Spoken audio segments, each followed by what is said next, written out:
What's up, everyone? I'm the Kaiju no Kami from the Toku and Animation News Network with Cruellica Kain. And we're here with Kaiju no Kami versus AI Super Sentai Showdown 3. And today we are doing... Today, as you probably know, we're still wearing the same clothes, so... Yeah, they're all recorded on that. So today is common myths about Super Sentai.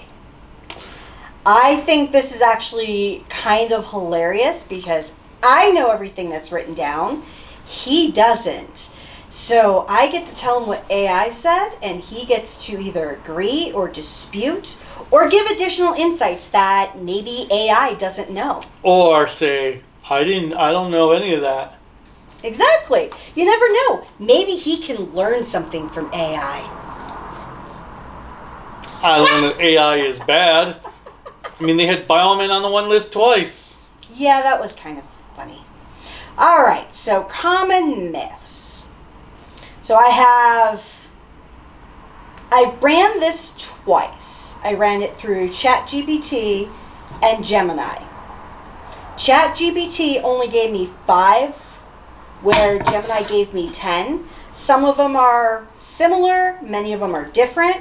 But the one that is both the same for common myths... Actually, let me read this sentence. It says, while Super Sentai has a rich history and dedicated fan base, there are a few misconceptions... And all of them watching. I know, I'm kidding. There are a few misconceptions or myths that have circulated for the years. So let's clear up some of them.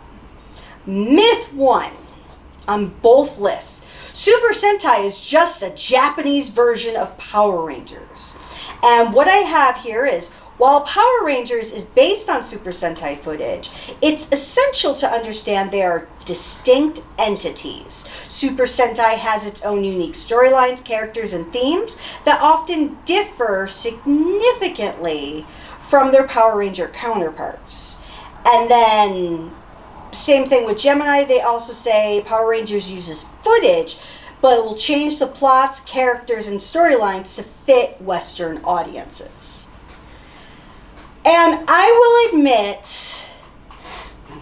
when I first started dating him, long ago, I actually did make the comment to you of, oh, this is just Japanese Power Rangers. Because most Americans, in all honesty... And then I had to prove her. As you say that, like you had to beat me or something. I had to educate her. I did become educated to the point now where I actually know... And truthfully, I didn't know much about Power Rangers because I only watched little bits of Mighty Morphin.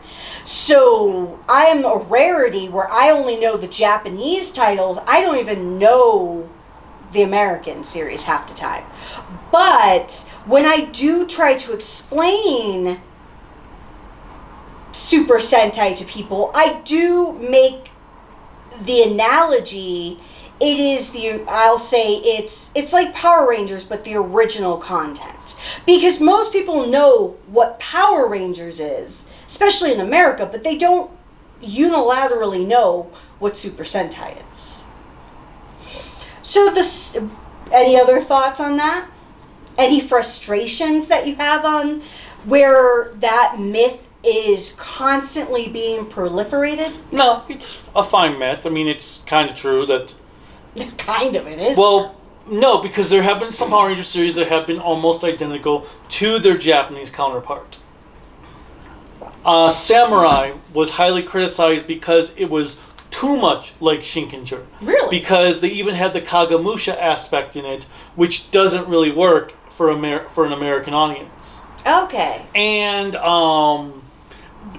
Wild Force is pretty much Japanese Gao Ranger, but with a bootleg Gorma Emperor in it. Because it's the exact same plot as Gao Ranger, for the most part, except they added in a scientist who killed the Red Ranger's parents when he was younger, so he grew up in a jungle. And he wears the Gorma Emperor costume from Die Ranger. Okay. So, But most series do their own thing. Obviously, Dino Charge did their completely own thing, which worked in its favor. So number 2 of our myths, and I'm actually, since they're all pretty much the same, I'm going to go with Super Sentai is only for kids. The myth, Super Sentai is exclusively a children's show with no appeal to adults. Fact, while aired primarily at children, Super Sentai often includes complex storylines, themes, and character development that can appeal to older audiences as well. Mm-hmm. And that's why I hate the notion when people are like, well, it's a kid's show. You're not allowed to criticize it. Bullshit! If Sentai was solely for kids, they would not be putting storylines in different Sentai series. Well, I think it's that fact of,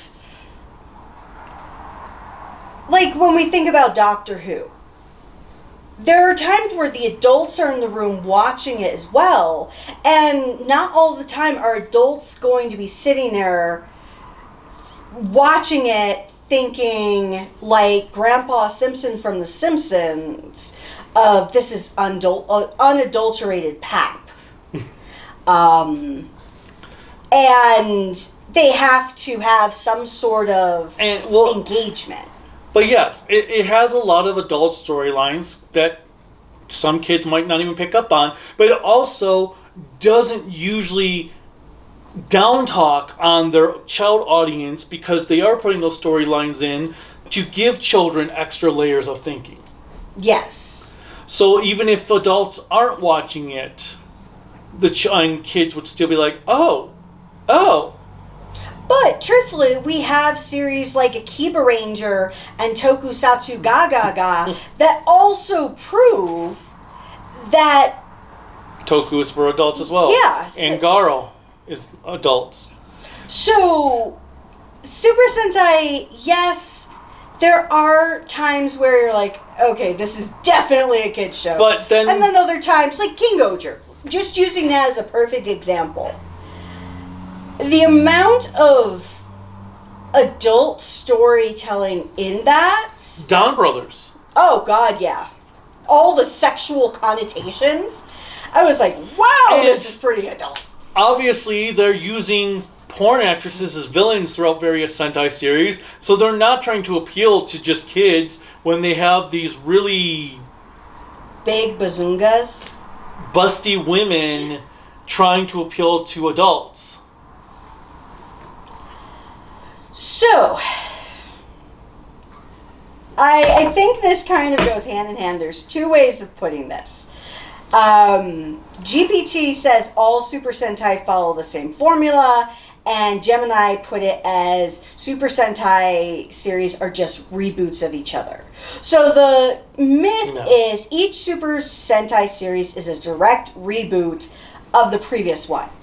While there are common tropes and elements in many Super Sentai series, they offer unique storylines and characters and have evolved to incorporate various genres and styles. Mm-hmm. And another way of looking at it is they have their own established themes.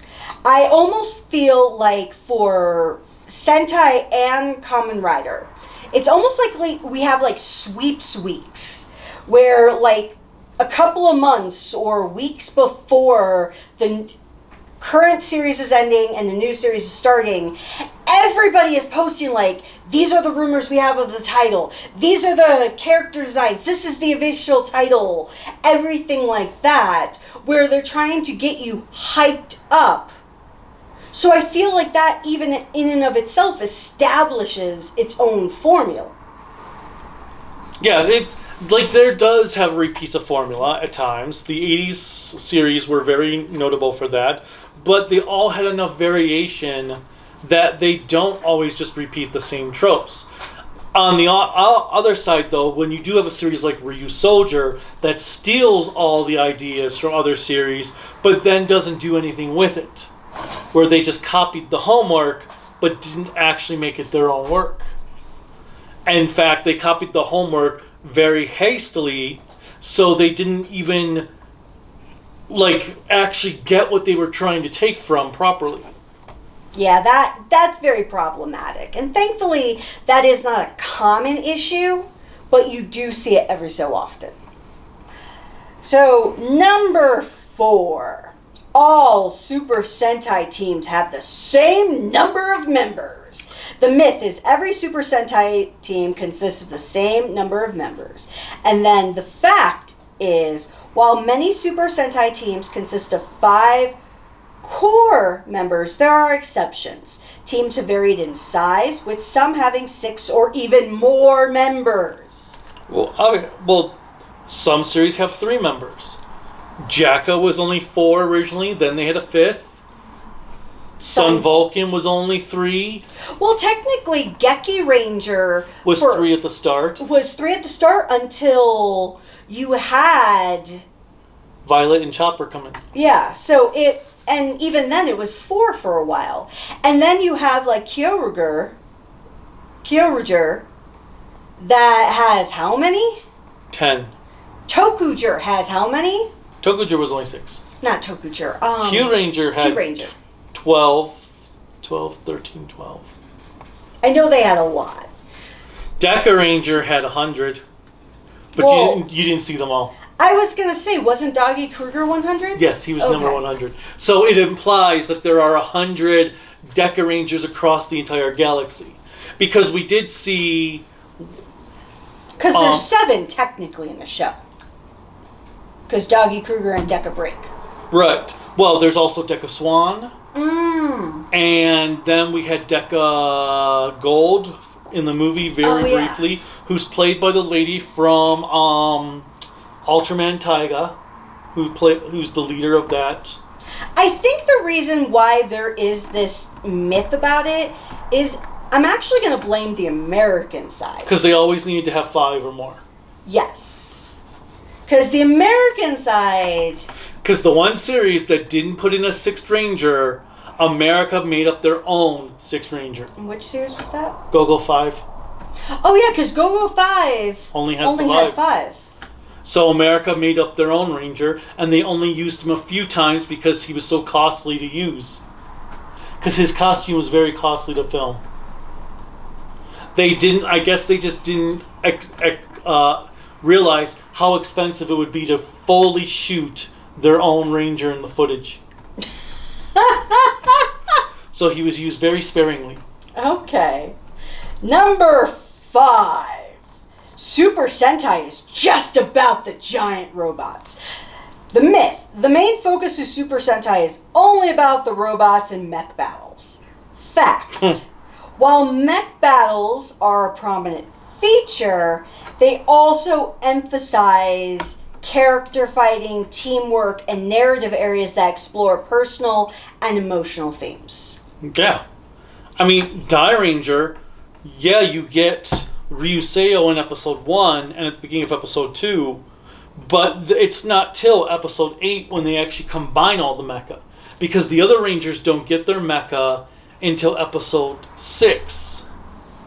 Well, Dawn Brothers, they played on the mecha aspect. Yeah, and then Dawn Brothers, they didn't always have a mech battle. King Oger, how many episodes do we have at times that they didn't have a mech battle? No Mech November? Was that? Yeah. Was that? November, yeah. No Mech November. Yeah, where the entire month there was not a mech battle for any of the episodes. No mech burn. Now, to be fair, yes, a lot of the episodes do have mechs, but sometimes it is generally the last couple of minutes of the episode. Oh, I mean, yeah, you do have series that get overboard on their mecha, as we talked about in previously with Cluster Fucko, but it's not always about the mecha. Now, here's a funny myth that I just think is hilarious. Super Sentai characters always wear their suits. Super Sentai characters are always in their suits and never appear in civilian forms. Apparently, there's people who believe that they just appear in costume. That they're not outside of it. That is one of the myths from this. Which confuses me because I was like, Let me see. It literally says, look at number 6. Don't read anything else, just that. But it makes no sense, does it? That's not even remotely accurate. I don't think I've seen, truthfully, an episode where they're just in costume. Actually, no, there have been a couple episodes where they may have just been in costume the entire episode, but there was a reason behind it. But there have been more episodes where I've seen them out of costume. Hell, there's one episode of Die Ranger where they don't even transform at all. But they still fight like hell. Mm-hmm. Next one, number 7. Super Sentai series are made in specific order. So Super Sentai series are produced in a specific chronological order, and all stories follow a linear timeline.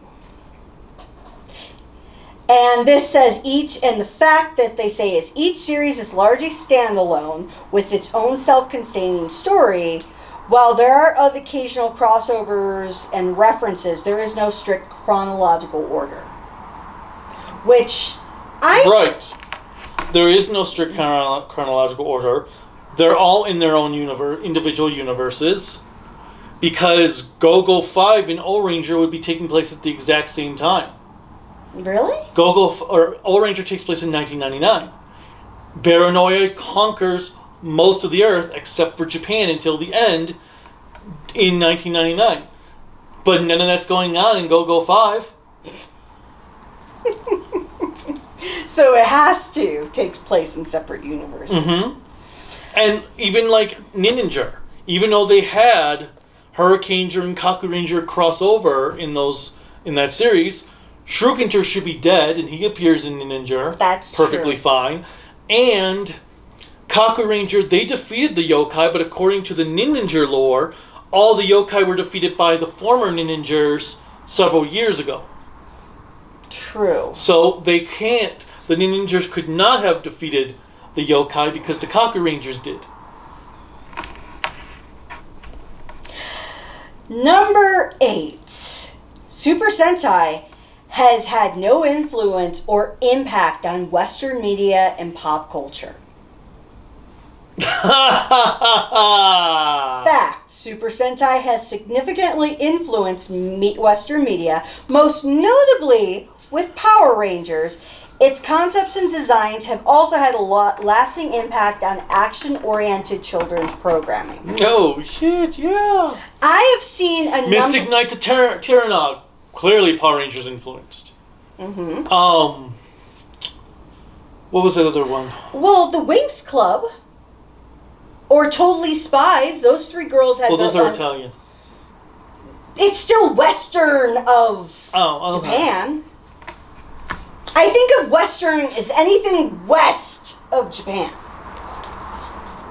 But if Japan's right here, America's east. We're in the west. Okay, fine. We're on the Western Hemisphere. But what other American cartoons or TV shows have taken a Super Sentai-esque approach?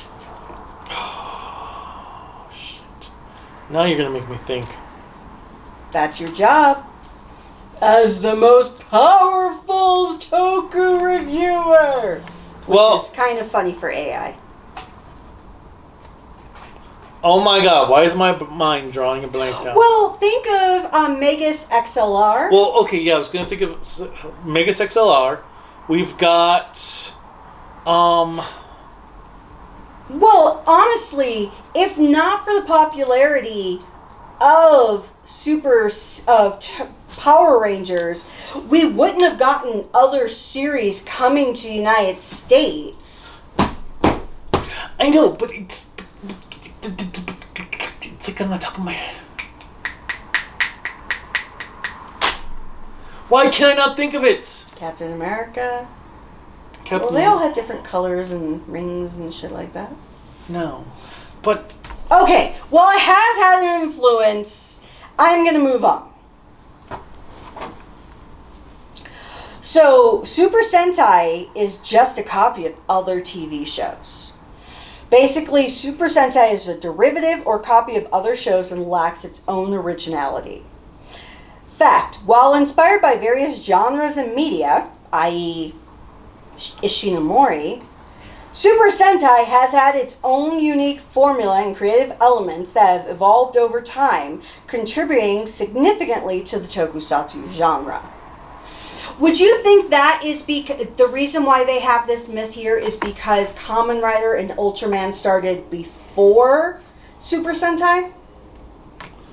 Maybe? I guess it's possible that's why they would say that. This is from AI. I did not write this. I took this verbatim from AI. And let me just go with the last one for this. And then I'll go with the other two for ChatGPT. Super Sentai series are all about fighting monsters. The primary focus is simply fighting monsters every episode. And then fact, while fighting monsters is a key element, it also incorporates deeper plots and thematic explorations. Haven't there even been episodes of Super Sentai that have not even had a monster battle? Well, there's been episodes that didn't have a monster of the week. They usually just fought the general or something. But yeah, it's not just about fighting monsters. There's all this other stuff going into it. I'm teaching people certain aspects of culture, or how to be good people, or having characters discover who they are, or trying to get a love interest. Well, it leads into another myth from ChatGPT, which was it's all about action special effects, and their response is that it does focus on relationships and even social commentary. And then the last myth I have altogether is every Super Sentai is a hit. Like any television show, not all Super Sentai series achieve the same level of popularity. Some series have garnered higher ratings and critical acclaims than others. And one of our future videos will be discussing what AI has determined as the least influential and the least popular. Well, okay, O-Ranger. Horrible ratings. At the time, they were the worst rated Sentai show for over a decade. But they had some of the highest toy sales. So the show bombed, but the toys did well. What series had the greatest, on the flip side of that, horrible toy sale, but wonderful storytelling? I think Time Ranger. Time Ranger's toy sales were in the tank. That's the whole reason why with Gal Ranger they started the whole auxiliary mech thing. Because Time Ranger was a complete failure in the toy department. I believe it had solid ratings though. So that is the end of our myths about Super Sentai. I'm actually surprised they did not have the one that the myth that Car Ranger saved Super Sentai from cancellation. Well, I think this was going on more of a general perspective. I know. I'm just surprised that they actually didn't have that as one of the myths. Well, so that's a good point. So we've heard for decades that it is Car Ranger that saves Super Sentai by being so silly. What is the fact? Well, so Sentai was on the verge of cancellation. They did Jetman as like a final farewell to the series. Jetman did so well, they're like, nope, we're going to continue it. The series started to decline again, and with O-Ranger's bad ratings, they weren't sure what they wanted to do. So they were thinking about possibly canceling it, but then they decided when Mega Ranger was starting to change the time slot. So it went from Friday nights to Sunday mornings. But there's a few series in between that, though. Well, there's Car Ranger. Well, I understand, but so that doesn't mean that Car Ranger is the Sentai Jeebus that saved the franchise. No, what saved the franchise was moving Mega Ranger from Friday nights to Sunday mornings. But Car Ranger was still in that old time slot. Yes. So even that... Car Ranger had better ratings than O Ranger, but not enough that was going to save the show from cancellation. So, when they moved Mega Ranger to Sunday mornings, ratings went... Because kids are up and they're not having to compete with their parents for TV time. Yep. And then Sentai also became 5 minutes longer because they were no longer having to... Because the reason Sentai only aired, I think it was 6 to 6:25, was because it's 6:25, or maybe it was 5:30 to 5:55. But either way, at either 6 or 5:55 or 6:25, the news came on. So the Sentai from episode 9 of Dynaman, I think it was 9, all the way through episode 6 of Mega Ranger, they were on Friday nights. So they were 20-minute episodes as opposed to 24-minute episodes.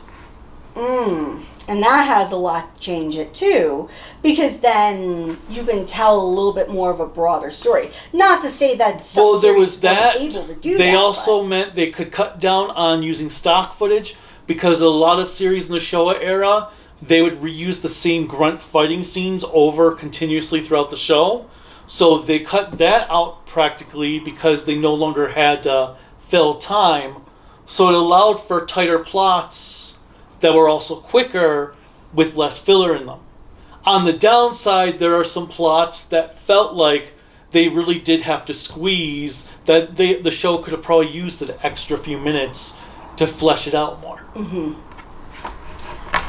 All right, so now that we have started this journey, how are you, I'm going to continue asking, how are you enjoying what AI is giving you?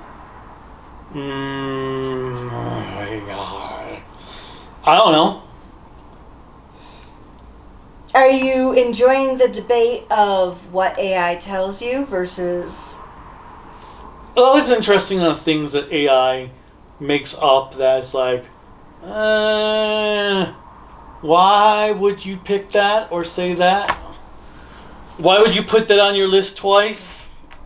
He's never going to let the Bioman thing go. The Bioman being on the list twice, on Gemini list twice, is going to be a continuous gag. But I have so many more things that I can have. But yes, if you're wondering, we're not just going to do Super Sentai. I just wanted to start with Super Sentai. Our next episode is going to be on Doctor Who. Woo-hoo.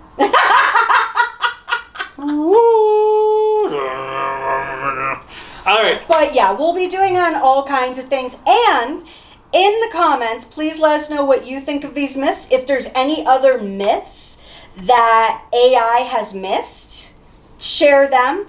Likewise, if there's any other topics, I was actually even thinking about pulling up a list of 80s and 90s cartoons. So we can play the nostalgia game with like, oh my God, that existed. Nostalgia. But with that said, please like, subscribe, hit the bell notification, do whatever else YouTube requests of you to make us cool and to bring our videos up in the metrics algorithm so more people can see our content. And if you like us, Patreon, Bluesky, at tokuaannetwork, Facebook, Instagram, Discord, Kaiju no Kami. Website is creativitybydesignllc.com. And you can also buy cool Kaiju no Kami merchandise at creativitybydesignllc.com/shop. There's also a link in the description below. Bye. And until next time, bye.